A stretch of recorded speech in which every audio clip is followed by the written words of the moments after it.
Hi, it's me, Nicola Morley again. Tonight I'm working with the Antique Botanical paper topper sheet 5129, and I've not got much from the kit. You'll see I hardly use very much at all, but I've tried to give you some different ideas on how to do things. So started off with a kit topper and one of the card blanks that comes with the kit.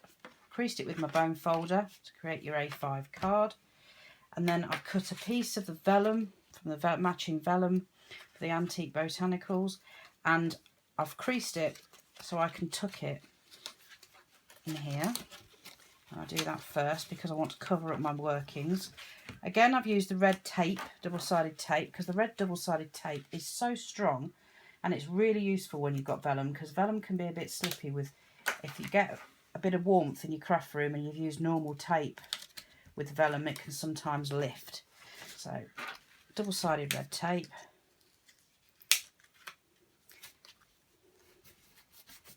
Then I've got one of the sheets, again out of the same kit, out the Antique Botanicals, and I've slightly cropped it all ways, edges round, folded it in half so that you get a nice layer inside without it poking out the edges, because if you fold an A4 sheet to make an A5 card and then fold an A5 piece of paper as an insert, you'll always find, unless you trim it, it will poke out. Then I just offer it up to the crease, stick it down so you get a perfect fit, and then do the same the other side. And then it gives you a lovely neat finish inside. Now this is going to be a thank you card, so I'm not putting a sentiment inside this. I'm literally leaving it as it is. So you can write the message for yourself, obviously. Then I've got one of the postcards. Now I've actually trimmed the postcard down because there's a border around, because I thought I wanted to make an accent of the gold foiling on it, and I wanted it to sit at a jaunty angle on the card quite comfortably. So I've just trimmed one of these little postcards, and this is the normal size postcard that comes with a postcard kit. It's just slightly trimmed. Again, double-sided tape.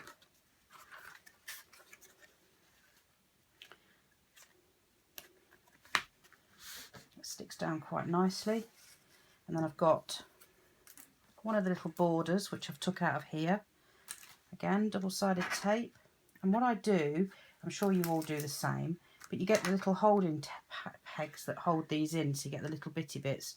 So I just rub my emery board on the edge before I get it ready to layer, so that when I do, it's nice and neat. Then I've got out of here this topper set and background mat. And I've put some really thick 3D foam on the mat.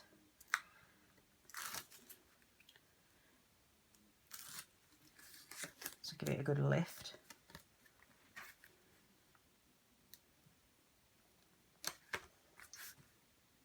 And then I've got the tag, and I put one of the bits of the ribbon that comes with the ribbon and bling from Kanban. I love this metallic ribbon that Kanban are doing.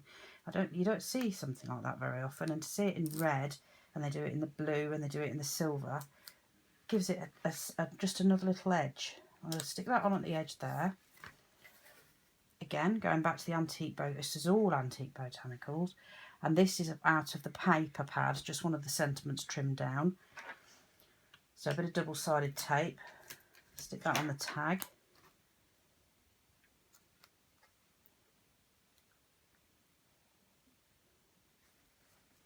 Make it like that.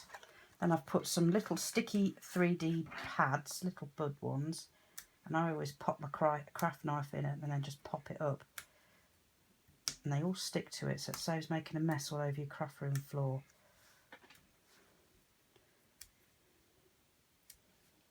I always know, my husband always knows when the dogs have been in the craft room with me, because they're either covered in sticky pads or they're covered in sticky gems. It's a stunning joke in our house now. Even the children will say, oh, the dog's been vajazzled. And then I'm going to layer this up because you get a 3D decoupage effect. Again,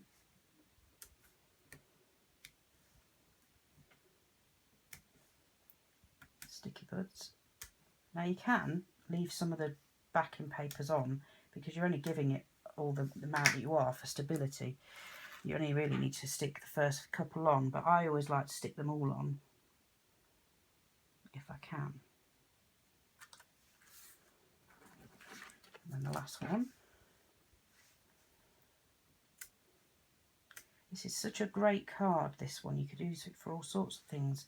Anniversaries, sympathy, just little notelets. And it, because it's a very vintage feel, being the antique feel, it appeals to everybody. You can put your ink to it, so you can age it, distress it.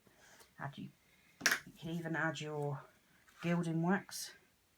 It gives you, as Keith calls it, secondary finishes. So there you go.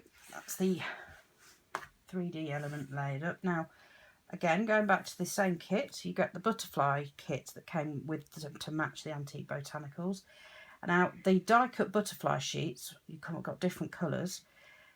They had the bigger ones and these smaller ones, but in the middle, I don't know whether you've spotted them, there's these tiny ones that aren't die-cut. So I've cut mine. Now, I always get my bone folder on these, and I hold the middle, and everybody does the same, I know. But then I stick my nail in, and then fold back on it, so you end up with a middle body. Obviously, a bit of glue. Stick it down. And then these ones are too small to roll your bone folder on, so I either stick it around a pen, or because I've got this pen craft knife,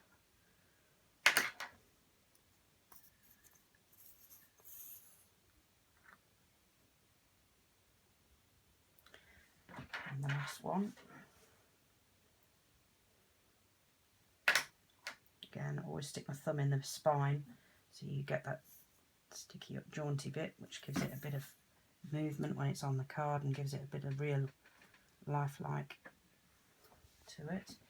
And then to finish this off, I'm going to use some of these adhesive dome border gems. Now, they're actually all on a strip, so you could peel it all off.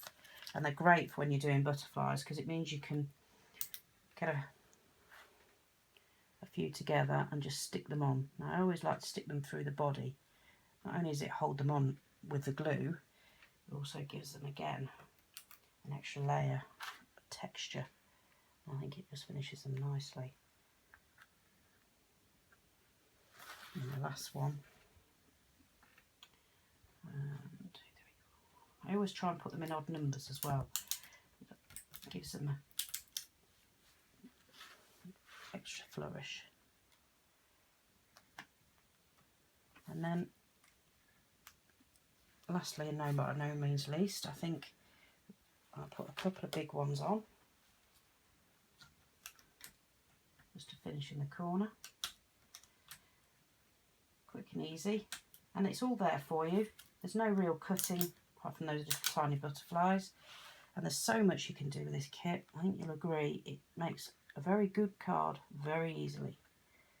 So come and find me on Facebook, show me what you've been up to. We all love at Kanban to see what you've been doing. So does the rest of the design team.